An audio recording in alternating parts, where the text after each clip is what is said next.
Hello, and welcome to another episode of Space Marine Legions Explained. On today's episode, we will be talking about one of the more overrated Space Marine Legions, the Blood Angels. 9th Legiones Astartes, Blood Angels. The beatific warriors of the 9th Legion were the sons of transformation and duality. Once the very worst of mankind, remade, bright, and true. Its legionaries were rage incarnate, unconstrained, and wrathful. Yet they were the paladins of the highest nobility. By fate's will they were accursed, yet by their primarch's hand they were blessed. They were once the basest of savages, but they rose above what they had been and stood astride the fledgling Imperium like the guardian angels for which they were named. They were the most beautiful and the most terrifying warriors of the Imperium. In war, the Blood Angels were the incarnation of the Emperor's wrath upon those who rejected the gift of unity, their coming nothing less than apocalyptic judgment delivered from on high. Their arrival was heralded by blazing assaults on the strongest points of enemy resistance, descending from the heavens on wings of fire. The Legion conquered by their preternatural fury, as well as by the dread and awe they created. They inspired their allies, and any enemy who witnessed the Blood Angels in battle were forced to their knees, cowering before the Legion's wrath and splendor, lest they too perish beneath the Legion's burning blades. Primogenitor Sanguinius. Cognomen, Prior, the Revenant Legion. Informally, the Eaters of the Dead, the Carnal Feast. After Sanguinius assumed his place as Sire of the Legion, these once commonplace names became considered an insult to the pride of the 9th Legion. Observed strategic tendencies, orbital drop operations, shock assault campaigns, and macro-scale decapitation strikes.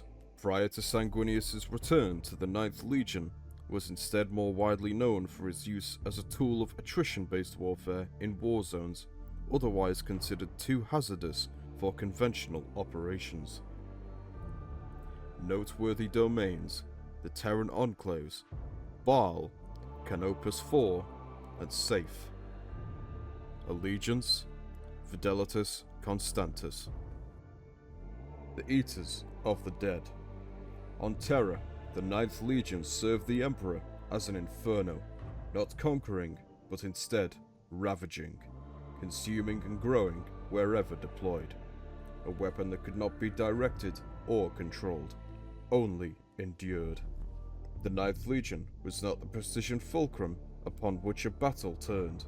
Rather, as one of the largest proto-legions, it was unleashed en masse to sweep away the opposition in a storm of brutal assaults.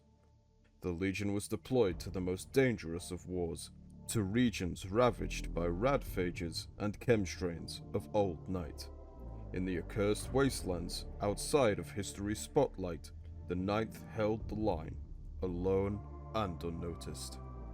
The Legion of the 9th languished during unification, but its ranks did not. Where other legions took only the best recruits and produced but few initiates, the 9th Legion took in the hordes of the dispossessed and the broken, and made of them an army of angels. Claiming entire tribes of wastelanders and the trains of hopefuls that followed in their wake, as a cult of the reborn, the 9th claimed the mutated beasts that the tyrants of old Earth had driven out and hunted. Those scarred by long generations mired in Terra's poison wilds and rad zones.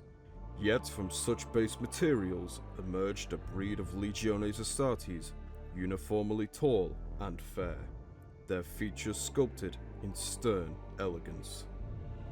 Indeed, the 9th Legion's gene strain favored the twisted and warped, and was extremely malleable and fecund compared to those of many other legions, allowing the 9th to be self-sustaining even in the most torturous war zones. During the Great Crusade, the Ninth Legion would be kept from the site of remembrances and historities. It was broken into many battle groups, each left for decades to pursue the most arduous of compliances on the most degenerate of human worlds. The Legion's warriors struck in sudden, overwhelming charges at dawn or dusk, usually helmetless, streaked with gore and with fangs bared, so as to unsettle the enemy. Once committed to battle, the Ninth did not relent, did not retreat, and could not be stopped.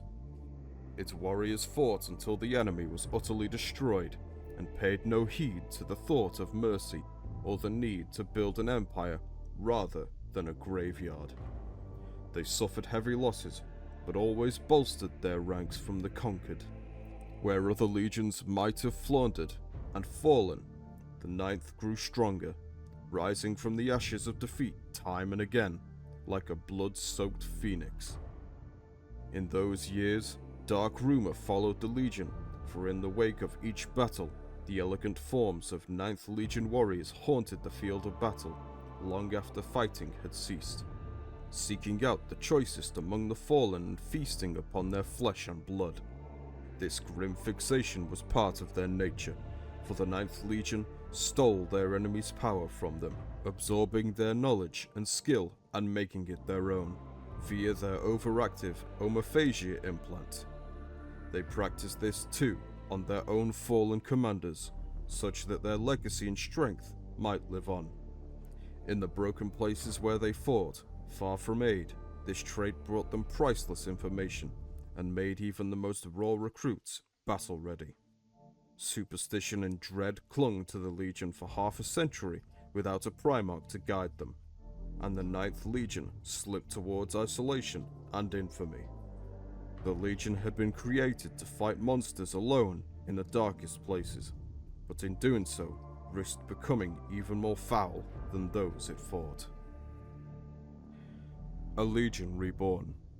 Sanguinius instilled in his sons a new sense of pride, not in simple carnage and the blood-soaked eternity of melee, but in a future in which they stood as exemplars of the imperial truth. They were taught honor, discipline, and mercy, and embraced these newly instilled virtues. Sanguinius encouraged his commanders to become scholars of both war and of the arts, and soon the Legion's past slipped from memory, the blood hunger little more than a myth, and those that succumbed were quietly sequestered, granted the Emperor's peace, or sealed away on Baal. Despite the refinements wrought upon it by Sanguinius, the Legion nonetheless still waged war with a fury to shake the heavens, favoring shock assaults, falling upon the foe suddenly and without warning. Now leashed to the Angel's will, his sons learned and mastered every strategy of war.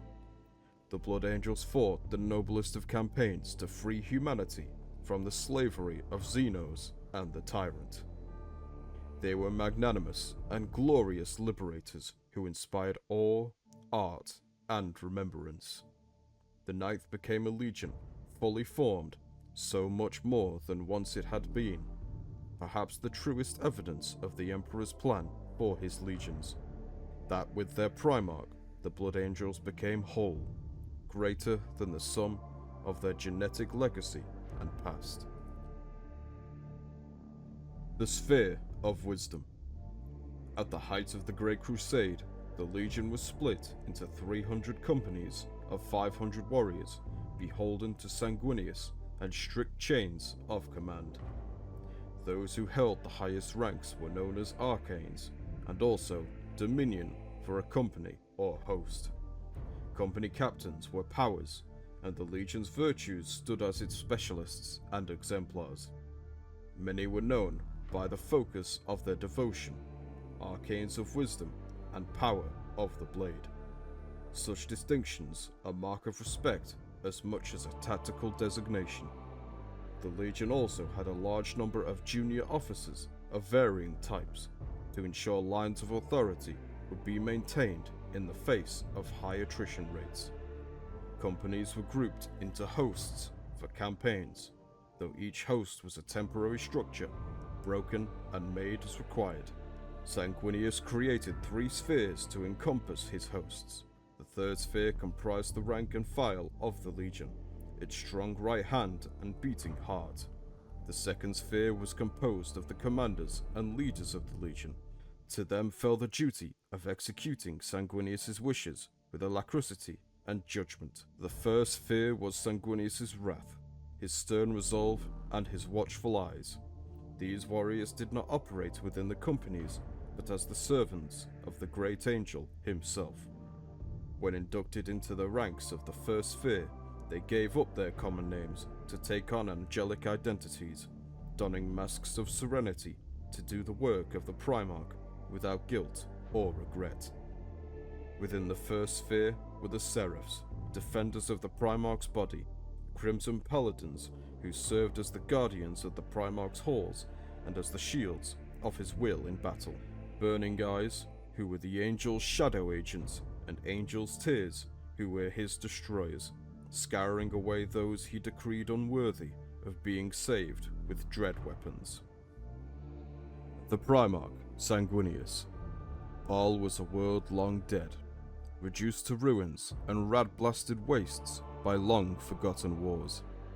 There, the angel Sanguinius was found, a true and beautiful being with pristine white wings upon the choking, rad dust. He raised Baal's primitive mutant tribes up by his own ideals. His was to be a legacy of conquest tempered with justice and knowledge. And amongst his brothers, he was first in virtue and beloved by all, even the most recalcitrant. When reunited with the Ninth, he did not demand allegiance from his legion, but offered them his own. He redeemed this broken legion, seeing in his sons the nobility and potential they were born with, and declared them angels of blood, reshaping them with his wisdom.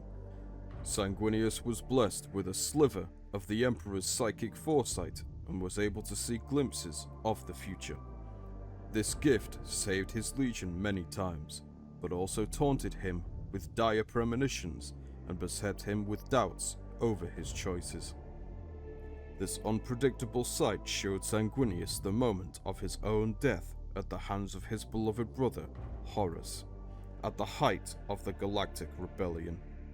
The knowledge of his fate brought only sorrow, pain, and doubt, eating away at the angelic mane of the Primarch until the final days of the Horus heresy, when at last acceptance would enliven Sanguinius with fiery conviction.